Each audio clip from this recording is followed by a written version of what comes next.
Bonjour, nous allons voir aujourd'hui un deuxième TD de mécanisme plan, donc qui fait suite au premier sur la balance, sur l'histoire du bâton avec le rocher. On va voir que c'est un TD qui est complètement analogue, hein, mais qui est quand même beaucoup plus compliqué. Alors pour quelle raison? Parce que tout simplement, nous avons deux solides, donc un système. Alors c'est un exercice assez marrant, donc le dessin, vous voyez, il est joli, hein. C'est pas moi qui l'ai fait, c'est un de mes anciens élèves, donc j'ai trouvé ça tellement joli que je l'avais gardé. Donc, vous avez un tracteur qui est ici, avec deux roues en contact sur le sol, d'accord, et une remorque. Donc en fait, la nouvelle difficulté de cet exercice, c'est que vous avez le tracteur qui est le solide 1, le sol, d'accord, donc 0, et on rajoute un deuxième solide. Vous avez la remorque qui est accrochée ici, au point C. La remorque, on n'y a mis qu'une roue. Bon, en fait, il y en a deux. Bon, je vais en parler parce que le problème est plan et non pas spatial. Et ce qui est intéressant, donc les questions sont, dans un premier temps, déterminer toutes les actions A, B, C et D. Et la deuxième question, qui est une question intéressante, donc, à partir de quelle valeur du poids P2 y a-t-il basculement du tracteur? Donc, étant donné qu'on a une remorque avec juste des roues, une roue ou moins deux roues à l'arrière au lieu de 4, hein, le poids ici, d'accord, il manque une petite flèche, le poids ici, P2, si vous l'augmentez, qu'est-ce qui va se passer? Il y a risque de basculement du tracteur. Bon, on verra après, bon, on va le voir tout de suite. Alors pour quelle raison? Alors, regardez bien. C'est ça la difficulté de la statique, hein, c'est de comprendre les phénomènes. Une fois qu'on les a compris, c'est beaucoup plus facile à résoudre. Alors, si je prends, alors suivez bien, le tracteur seul. Imaginons que le tracteur soit seul. Vous enlevez la remorque, donc il n'y a rien en C. Nous avons ici le poids, et en A et B, nous allons avoir deux réactions du sol, je les dessinerai ensuite après, d'accord? En A et en B, donc il y a l'action du sol sur les roues avant et du sol sur les roues arrière. Bon, à la limite, je vais les dessiner tout de suite. Donc, nous allons avoir ici, en A, une première action. Donc l'action A de 0 sur 1. Pour remarquer, je mets pour l'instant une double flèche pour bien montrer que l'action va vers le haut et que je ne connais pas encore la norme. Ensuite, en B, nous avons évidemment ceci, pour la même raison, hein. Donc là, c'est la réaction en B, donc du sol sur le tracteur. Et si je m'arrête là, hein, je n'ai rien d'autre, puisque pour l'instant, je ne tiens pas compte de ça. Alors, le dessin ici, il faut que je le fasse un peu mieux, puisqu'en fait, la figure est centrée, hein. D'accord. Donc, tout ceci est comme cela. Donc, le point B,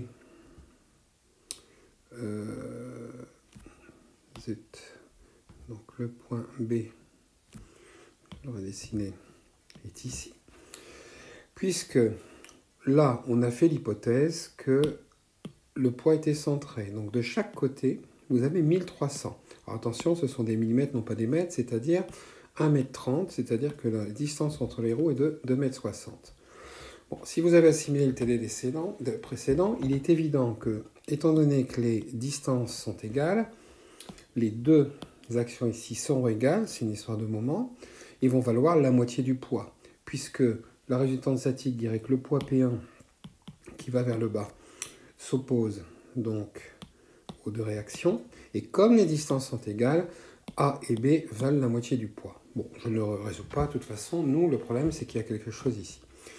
Alors, si jamais les distances étaient différentes, ce qui serait possible, parce que ce n'est pas forcément centré, la répartition, si vous prenez par exemple une voiture, le moteur est plus vers l'avant, et en général à l'avant, pardon, donc le centre de gravité va vers l'avant du véhicule.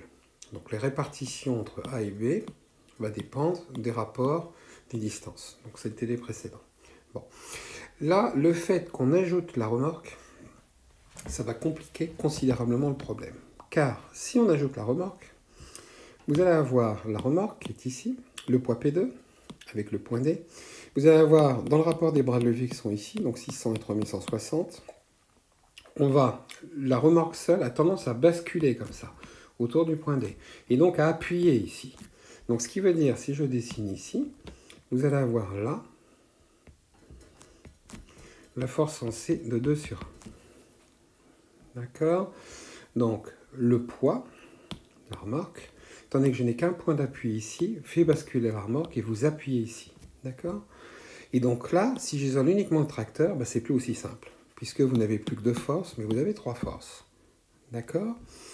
Et donc, pour résoudre la deuxième question, si j'augmente le poids P2, qui est ici, qu'est-ce qui va se passer en fait? Ben, ça va augmenter implicitement l'action en C. D'accord? Alors, je vais dessiner aussi, comme ça on aura tout modélisé correctement. Vous allez avoir ici, évidemment, pour les mêmes raisons que tout à l'heure, hein, une action en D de 0 sur 2, qui est en fait l'action du sol sur la remorque. D'accord?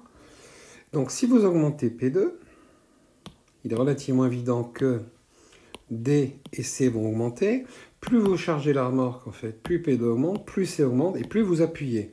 Et si vous appuyez à l'arrière du tracteur, alors ça c'est quelque chose que tout le monde ne sent pas forcément, parce que j'ai déjà donné cet exercice, le tracteur risque de basculer. Et autour de quel point? Bah, autour du point B, c'est-à-dire autour des roues arrière. Et le tracteur va se lever. D'où la deuxième question. Donc déjà, il faut bien comprendre ce phénomène. Bon, remarque, le problème est plan. J'ai modélisé le problème plan. Mais le vrai problème n'est pas plan. Alors, j'ai préparé un petit dessin qui vous montre qu'en fait, le vrai problème, vous retrouvez ici le sol, d'accord? J'ai mis les 4 roues du tracteur, parce que vous n'en avez pas que 2, mais vous en avez 4. Et théoriquement, vous avez une liaison en A1, une liaison en A2, une liaison en B1, une liaison en B2. D'accord? Mais comme le problème est parfaitement symétrique, c'est-à-dire que dans ce sens-là, les distances sont égales, je vais supposer que le centre de gravité est dans le plan vertical qui est mitoyen, d'accord? Je peux faire comme si, donc je peux tricher en fait, le problème était plan, et les 2 roues ici, je les mets dans le plan mitoyen, les 2 roues ici dans le plan mitoyen, ce qui fait que les points A1 et A2 deviennent A, B1 et B2 deviennent B. D'où le schéma qui est ici. On peut résoudre le problème comme ça. Par contre, il faut être conscient qu'à la fin, quand on aura trouvé les actions en A, B, D, d'accord, parce qu'il y a le même problème à l'arrière, vous n'avez pas une mais 2 roues, hein, la valeur trouvée devra être divisée par 2 pour être répartie sur les 2 roues. Donc ça, c'est une astuce, ce qui permet non pas d'écrire 6 équations dans l'espace, mais seulement 3 équations, puisque le problème est plan. D'accord? Alors pour les liaisons, pareil. Dans ce cas-là, vous avez ici, en A1, A2, B1, B2, non pas des liaisons ponctuelles, mais je l'ai dessiné ici, vous avez des liaisons linéiques, puisque la roue, hein, est un cylindre. Donc, si je faisais le problème spatial, entre le sol et le tracteur, il y a 4 liaisons. D'accord? Donc, vous auriez ici 4 liaisons qui seraient des linéiques, donc l'ancienne norme linéique rectiligne, nouvelle norme cylindre plan. Alors, cylindre plan de normale Y, puisqu'on est dans le plan XZ, et de ligne de contact A1Z, ou B1Z, ou B2Z, ou A2Z. Et il y aurait 4 liaisons. D'accord? À l'arrière du tracteur, bon, je ne l'ai pas dessiné, à l'arrière de la remorque, pardon, vous avez 2 roues. Donc, à l'arrière de la remorque, vous auriez ici 2 liaisons, entre 0 et 2, qui seraient aussi donc des liaisons linéiques rectilignes ou cylindre plan, de normale Y, pardon, car on est toujours dans le plan XZ, et au point de contact, donc je ne les ai pas nommés, mais il y aurait D1 et D2, puisque dans l'autre figure c'est D, et les lignes seraient suivant D1Z ou D2Z.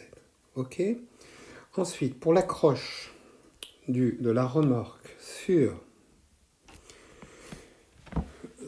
le tracteur, au point C, on aurait tout simplement, alors normalement, si le problème est spatial, une liaison sphérique pour obtenir toutes les rotations. D'accord? Donc le vrai problème, hein, vous auriez donc une liaison sphérique ici. Ok?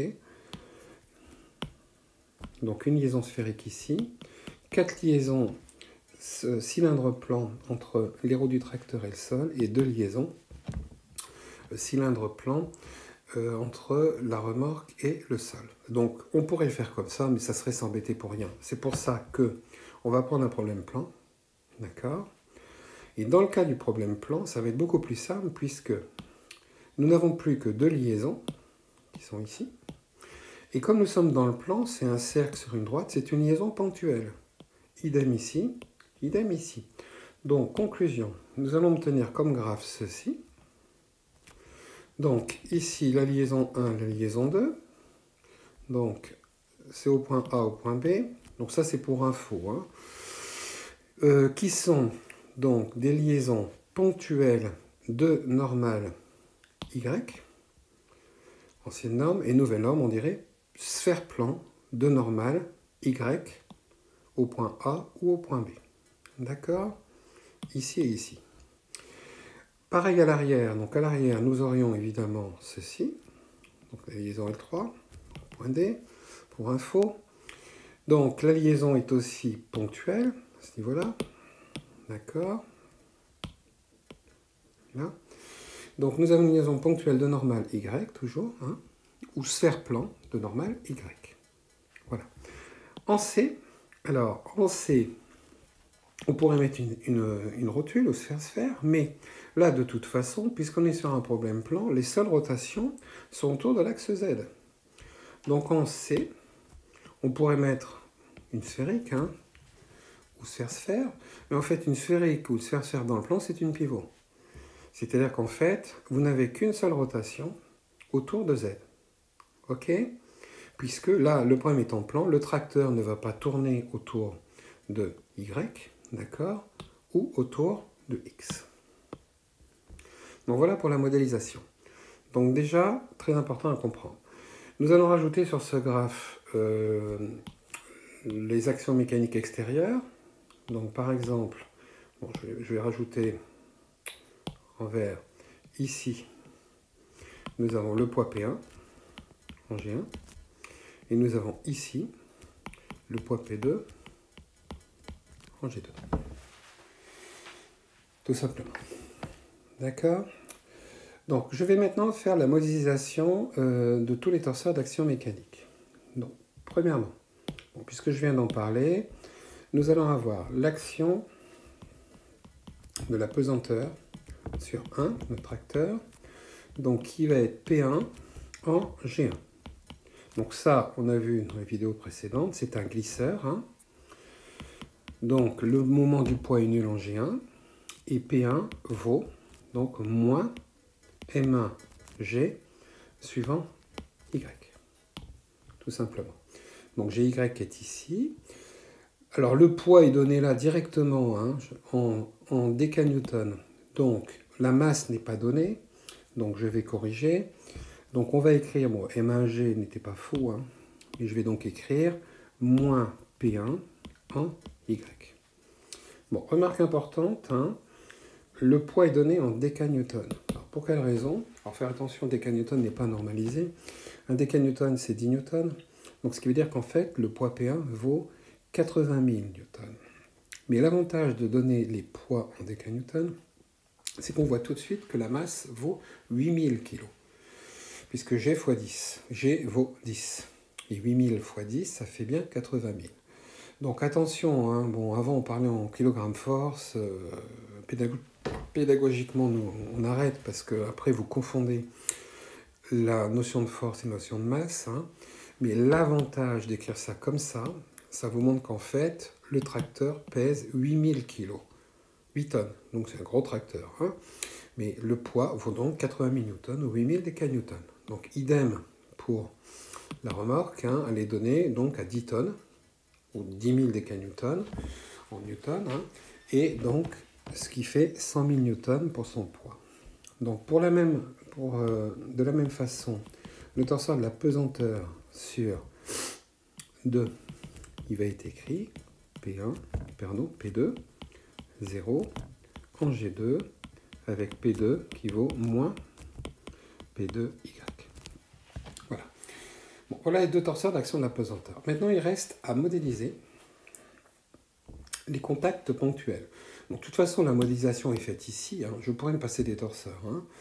Mais, bon, puisque on aura des exercices plus compliqués, hein, nous, ici, on utilise les torseurs. L'action ici, donc est une action de 0 sur 1. Donc, l'action de 0 sur 1 en A. L'action de 0 sur 1 en B. D'accord? Donc, je suis obligé de les dissocier, puisque là, sinon, ce ne sont pas les mêmes torseurs. Hein. Ce sont des contacts ponctuels. Donc, on sait, on a fait le cours, que comme le contact est ponctuel, nous avons toutes les rotations. Donc, pas de moment transmissible. Et comme la ponctuelle est parfaite, nous avons uniquement, je vais l'écrire, une force que je vais noter YK, puisqu'elle est suivant Y, et une force YB suivant Y. Voilà. Donc, c'est en fait, ça correspond à la force ici, d'accord, et à la force ici. Pas de souci. Bon, théoriquement, j'aurais dû écrire Y01, mais là, j'aurais eu deux fois Y01, hein, alors qu'elles sont différentes. 0,1 car j'ai mis 0,1. J'aurais pu l'écrire Y1 et Y2, c'est ce que je vais faire peut-être, hein, pour éviter que certains confondent. La force ne dépend pas du point. Hein. Donc, je vais l'appeler Y1, Y2. Bon, les forces sont localisées en un point, hein, mais c'est les moments qui vont dépendre du point. Donc, pour info, Y1 sera donc l'action de 0 sur 1 en A, et Y2 sera l'action de 0 sur 1 en B. Pas de souci. J'ai ensuite le torseur de 0 sur 2. Donc, de la même façon, je vais l'appeler Y4, mais là, je peux l'appeler Y02. Je vais plutôt l'appeler Y02 parce que là, on ne peut pas les confondre. Et c'est en D. Donc, je suis allé vite, hein, c'est rigoureusement la même chose. Hein, c'est-à-dire que ici, je modélise l'action qui est là. C'est-à-dire l'action qui est ici. Pas de souci. Ensuite, vous avez l'action de 1 sur 2 ou de 2 sur 1. Alors, regardez bien. Là, ça ne sert à rien de s'embêter, parce que tout à l'heure, je l'ai orienté. Hein. J'ai dit que l'action de 2 sur 1 était vers le bas. Ce qui est vrai.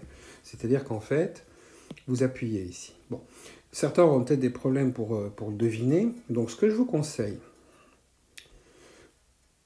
je vais volontairement mettre 2 1 ici. OK? Puisqu'on vient de voir que l'action de 2 sur 1 était vers le bas. Mais au lieu de se dire, elle est négative, donc je mets un moins, non. Vous écrivez Y de 1, Y. Vous la mettez a priori positive. Et le calcul vous donnera le signe. Bon, là, si vous avez compris ce que j'ai fait précédemment, on sait que le Y de 1 devra être négatif. Et c'est en C.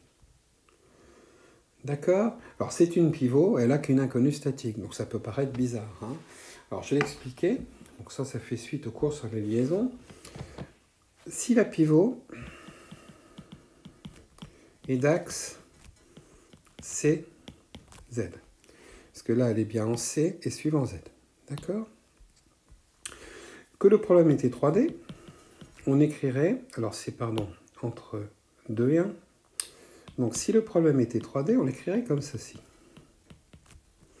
Donc, elle est d'axe Z, donc elle s'écrit comme ceci. D'accord? Donc, 5 inconnus statiques. Et comme ça peut tourner autour de Z, il n'y a pas de moment. Et vous remarquez que là, je l'ai écrit uniquement avec une seule inconnue statique. Pour quelle raison? Alors, suivez bien. Comme le problème est plan, il n'y a pas de force possible suivant Z. Parce que si vous aviez des forces possibles suivant Z, ça veut dire que le mécanisme sort du plan. D'accord? Donc, nous allons avoir cette composante qui n'existe pas. Ok? Ce n'est pas un zéro, elle n'existe pas, car le problème est plan.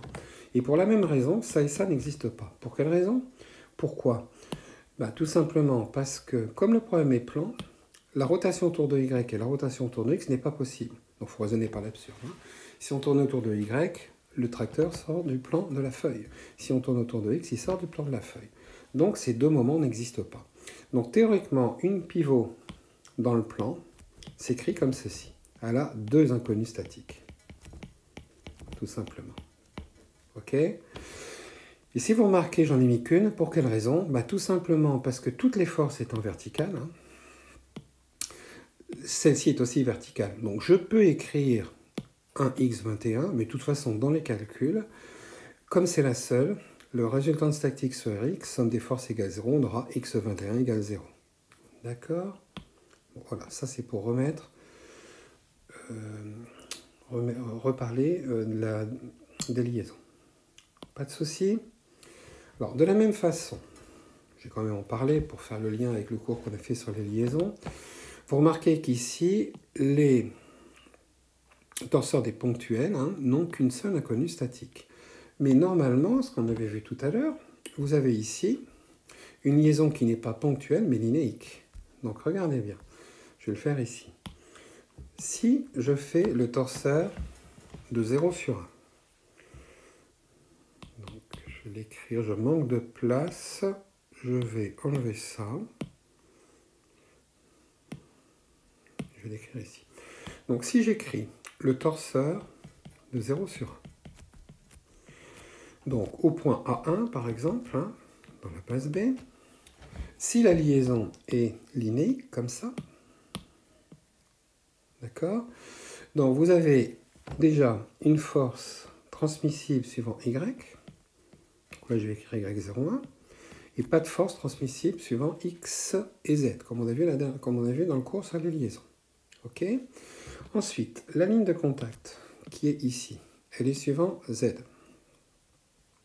Donc elle empêche, la ligne de contact est suivant Z, donc elle empêche tout simplement de tourner autour de X, la ligne de contact. Donc il y aura un moment autour de X qui sera ici. Si vous avez un doute, je vais vous le faire en cinématique. Donc en cinématique, le cylindre peut rouler autour de Z, donc vous allez avoir un oméga Z. Vous pouvez tourner autour de Y, donc il va y avoir un oméga Y. Et la ligne de contact va empêcher de tourner autour de X. Voilà. Et pour les translations possibles, elles sont suivant X et Z. Voilà. Et quand vous comparez, on voit bien qu'ici, ça s'oppose à ça, les deux zéros là s'opposent à ça, et ensuite, vous avez le zéro là qui s'oppose à ça. Donc c'est juste. Voilà. Bon, maintenant, même remarque que tout à l'heure, étant donné que le problème est plan, on ne peut pas avoir de rotation autour de X et de Y. Donc, conclusion, ceci est nul. Pardon, est nul, n'existe pas, pardon. Et on ne peut pas avoir de translation suivant Z. Donc, conclusion de force suivant Z. Voilà. Et comme par magie, on trouve bien, donc, uniquement une force suivant Y et pas de moment. Voilà. Donc, si je reviens, donc là, cylindre plan, en fait, devient une sphère plan, et vous n'avez qu'une inconnue statique, donc c'est la force normale. Donc je reviens au problème de départ. Donc c'est pour ça qu'ici, vous n'avez qu'une seule inconnue statique. Bon. Voilà, la modélisation est faite. Donc je vais en fait vous montrer la méthode et vous aurez à me faire la résolution. Alors moi, ce que j'ai l'habitude de faire, c'est la chose suivante. Je dénombre les inconnus statiques. Le premier torseur, donc la liaison 1, vous avez une inconnue statique, c'est Y1. Le deuxième torseur, vous avez une inconnue statique, c'est Y2. Donc c'est la deuxième liaison. La troisième liaison qui est entre 0 et 2, donc nombre d'inconnus statiques 3, vous avez une aussi. Et pour la pivot, il n'y a qu'une seule inconnue. Pas de souci. Donc de toute façon, je suis en train de dire, il y a deux solutions. Soit je dis dans chacun des torseurs, j'ai une seule inconnue, donc je dénombre. Soit vous regardez ici, je dois déterminer ça, ça, ça et ça, connaissant P1, P2. Donc P1 et P2 sont connus, ne sont pas des inconnus. Donc au total, le nombre d'inconnus statiques, qui est la somme des NSI, est égal à 4, puisque vous avez 4 liaisons, vous avez donc 4. 1 plus 1 plus 1 plus 1. Vous avez donc 4 inconnus statiques. Donc maintenant, suivez bien le raisonnement. Premièrement, je dois déterminer, donc c'est la question, toutes les inconnues. Ok. Donc, pour déterminer les inconnus, je devrais donc trouver 4 équations. Donc, je vous présente vraiment d'une façon mathématique. Il y a 4 inconnus, il me faut 4 équations. Bon. Après, je réfléchis. Un PFS donne... Alors, si le problème était 3D, il donnerait 6 équations. C'est-à-dire force suivant X, force suivant Y, force suivant Z, moment autour de X, Y, Z. Mais comme on vient de le voir, le problème est plan. Donc, combien d'équations sont nécessaires? Bon, en général, vous dites 4, je ne sais pas pour quelle raison obscure. Si vous réfléchissez, regardez bien, les forces suivant X sont possibles, suivant Y sont possibles, d'accord? Suivant Z, pas possible. Donc, 2 équations de force, une suivant X, une suivant Y. Et pour les moments, uniquement autour de Z, puisqu'on ne peut pas tourner autour de X et Y. Donc, conclusion, un PFS donnera 3 équations. Donc ça, c'est fondamental. Donc ça, il faut le savoir. Dans le plan, c'est 3 équations. En 3D, c'est évidemment 6 équations. Mais comme on l'a vu précédemment, comme je n'ai pas mis de X dans la pivot, il n'y aura aucune force horizontalement. Donc conclusion, nous, dans notre cas, un PFS donnera 2 équations. Qu'est-ce que je suis en train de dire? Je suis en train de dire tout simplement somme des forces suivant Y. D'accord? Une équation, moment autour de Z. Si je fais la somme des forces suivant X, je trouverai 0 égale 0. Sauf si vous voulez rajouter le x21 ici. Si jamais je rajoute le x21 suivant X, j'aurai une équation supplémentaire. Et en faisant la somme des forces, vous allez trouver x21 égale 0. Ok? Donc j'ai directement enlevé ça dès le début. Donc continuons. Ce qui veut dire que comme il me faut 4 équations, donc ce raisonnement simple démontre qu'il faut 2 PFS. Puisque 2 PFS, 2 fois 2, ça fera 4 équations. 4 équations, 4 inconnues, on pourra résoudre, tout simplement. D'accord? Maintenant, revenons au graphe des liaisons, d'où l'intérêt du graphe.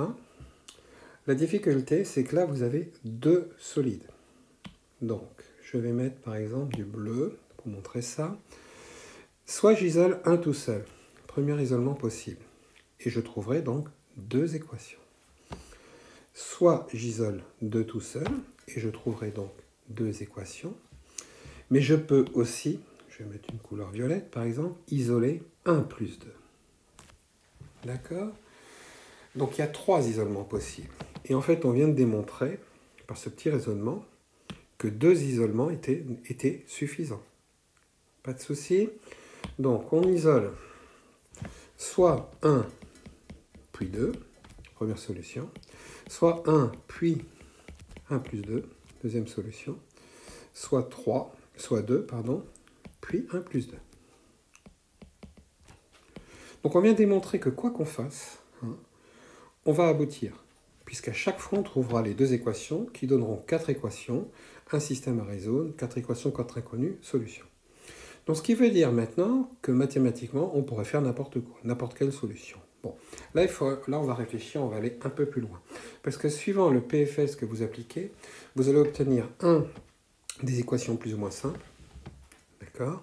Et après, en fonction de ce qu'on recherche, il peut être intéressant d'isoler un solide ou un système plutôt qu'un autre. Bon. Donc, c'est là qu'il faut réfléchir. Alors, regardez bien, c'est là que le graphe va nous servir. Donc, je vais faire un peu de place, je vais enlever ça. Premièrement, si j'isole 1, donc ce que j'ai fait en bleu ici, nous avons les actions extérieures sur le poids, d'accord? Bon, à la limite, ce n'est pas un problème puisque c'est une donnée, ce n'est pas une inconnue. L'action de 0 sur 1, l'action de 0 sur 1. Donc moi, j'ai l'habitude de faire la chose suivante, d'écrire sur le graphe le nombre d'inconnues statiques. Donc là, vous voyez, je mets 4, 1 comme ça pour bien montrer qu'à chaque fois, c'est ce qu'on a vu précédemment, j'ai une inconnue statique. Donc conclusion, si j'isole 1, j'applique le PFS, 2 équations, 2 inconnues. Je vais mettre ici, quand on isole 1, 2 équations, 2 inconnues. Donc là, c'est un très bon plan. On aura une solution. Deuxième possibilité, j'isole 2. Si on isole 2, donc quand on isole 2, ici, vous avez le poids, qui est une donnée, vous avez l'action de 1 sur 2, une inconnue, et vous avez ensuite l'action de 0 sur 2. Donc ici, vous avez une inconnue. Donc on aura encore donc, deux équations. Deux inconnues. Pas de souci. Et si j'isole, alors il n'y a pas de 3, 1 plus 2. Regardons le graphe. En isolant 1 plus 2, donc c'est-à-dire tout ça, je vais l'entourer, nous allons avoir l'action ici, d'accord? L'action ici, ça en fait donc 3. L'action là n'interviendra pas, car elle est intérieure au système. Donc nous aurons deux équations à 3 inconnues.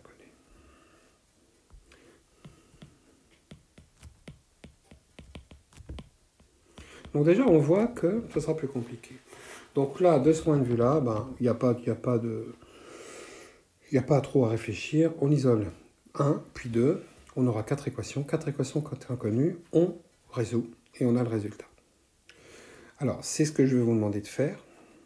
Vous pouvez aussi me faire aussi l'isolement de 1 plus 2, qui ne servira à rien, mais c'est simplement pour vérifier que si on fait, alors ça c'est intéressant pour bien comprendre, l'isolement de 1 plus 2, vous allez obtenir deux nouvelles équations qui sont en fait combinaisons linéaires des autres, puisque de toute façon on vient de démontrer qu'on peut isoler deux systèmes parmi les trois possibles. Et ce qu'il faut bien comprendre, c'est que les systèmes d'équations peuvent être différents suivant que vous fassiez ça, ça, ça. Mais la résolution du problème donne la même solution, puisque le PFS doit être vrai de toute façon, quoi que vous isolez, surtout en tout point, les moments, etc. D'accord? Donc le résultat sera identique. Donc, je vais bientôt arrêter là. Vous allez, donc le travail que je vous demande, le travail à faire.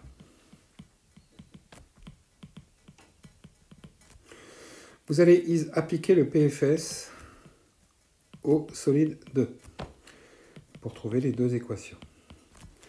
D'accord? Vous allez ensuite appliquer le PFS au solide 1. Vous aurez deux autres équations. Et vous allez après, je vais faire la place.